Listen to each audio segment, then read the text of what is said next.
What is up, everybody? It is Mike Man WBA here, your coach of the West Bromwich Altarias, here to bring you the Week 2 battle for the DUC, the Down Under Championship.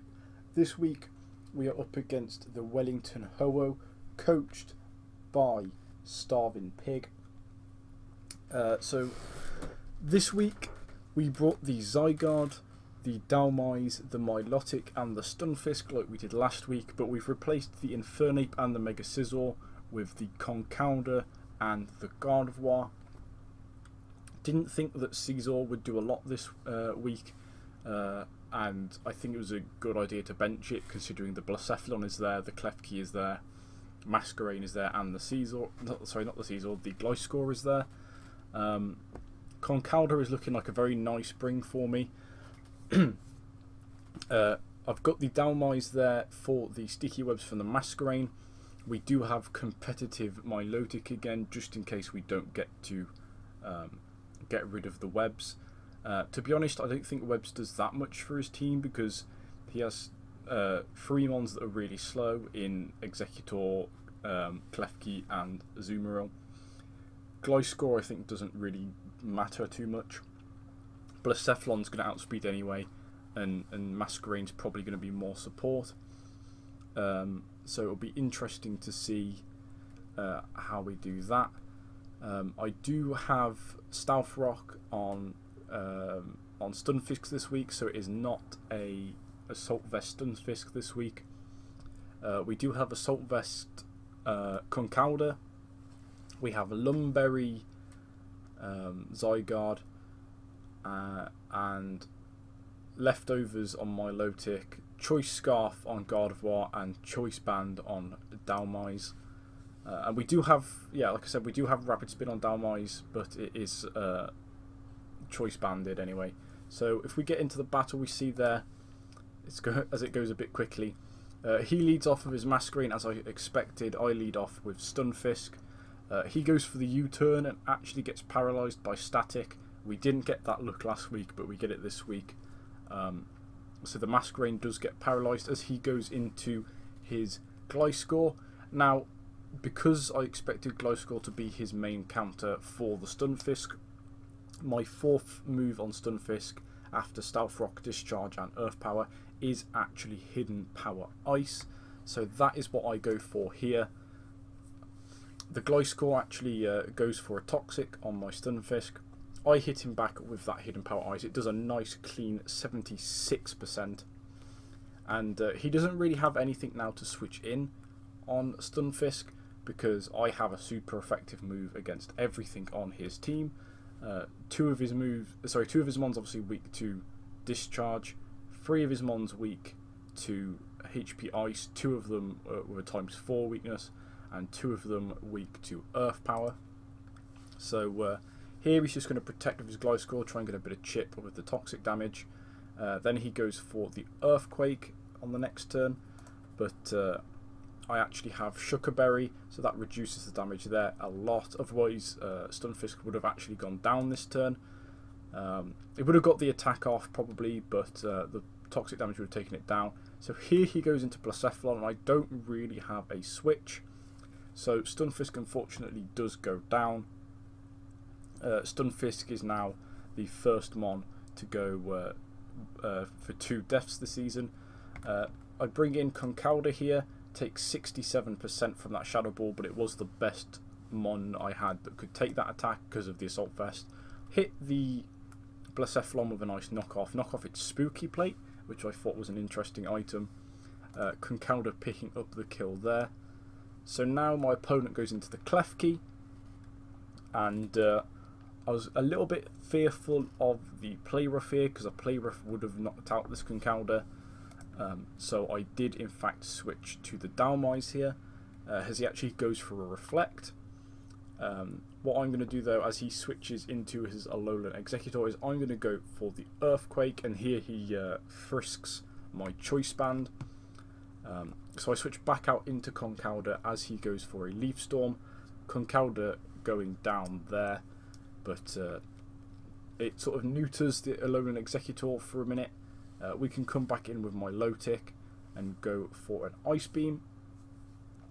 he switches the clef key back in, and we do fortunately get the freeze here. Very lucky on my part.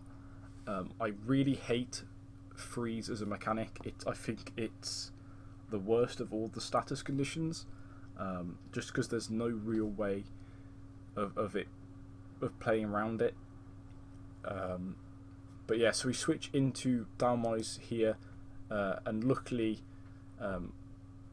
the clef key is just going to remain paralysed while we go for anchor shots and actually take out the clef key here. I considered waiting a turn or two just to make sure the reflect was down as much as possible, but decided against it in the end as my opponent switches in to Masquerain here and now goes for the sticky web, as I go for anchor shot, taking this Masquerain down really low as the reflect wears off, and then fortunately he gets paralysed on the next turn as I go for anchor shot again, taking out the Masquerain for the I believe the second kill for Dalmais in this game. Then I switch now into my low tick and we reveal that we do in fact have the competitive, as his Alolan Executor actually goes for Flamethrower and does actually burn me, and gets a crit, but the crit only does 25% or 26%, so it's not too bad. Leftovers cancels out that burn a little bit, as I just go here for the Ice Beam, taking out the Alolan Executor. So now it's 4 versus 1 with just his Azumarill, and I was pretty sure at this point that the only way he could win was if he went for Belly Drum. So knowing that, I just go for the Haze, and he does in fact go for Belly Drum, but fortunately I do have the Haze on this Milotic. I was torn between Haze and Refresh right at the end, and I did choose Haze, so it was a good job I did that. It allows me to clear that Belly Drum as I go for a Scold, revealing that this is a very slow Azumarill, probably full attack, full HP. Mind you, I do actually I forgot that Haze clears my own boosts. I didn't actually realise this when I was in the battle. Actually, I didn't realise that my boosts had gone. But he goes for the Twinkle Tackle here. Fortunately, my Milotic lives on 3%. And then I decide to preserve my differential. I go out into the Dalmais. He goes for the Aqua Jet. Doesn't do enough. He then goes for Play Rough as I go for the Anchor Shot and pick up the 4-0 win this week against StarvinPig.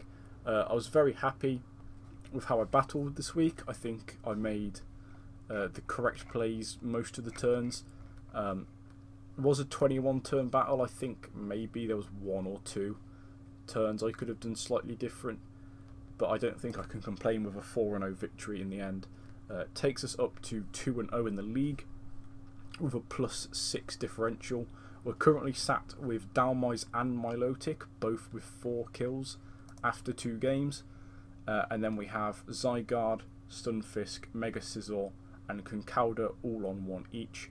And there's actually just 3 mons that we haven't brought so far yet, which is Sigilyph, Garbodor and Rhyperior, which we might bring in the coming weeks.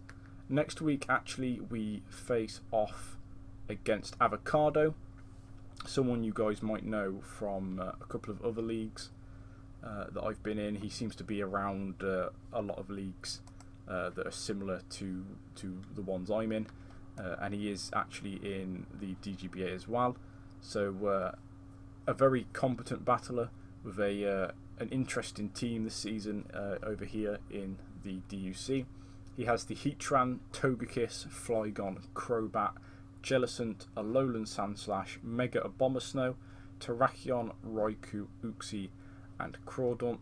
So looks like he's got a little bit of a hail team there with the Mega Abomasnow, Alolan Sandslash, as well as having a lot of threats there with the likes of Heatran, Togekiss, Flygon, Terrakion and Raikou.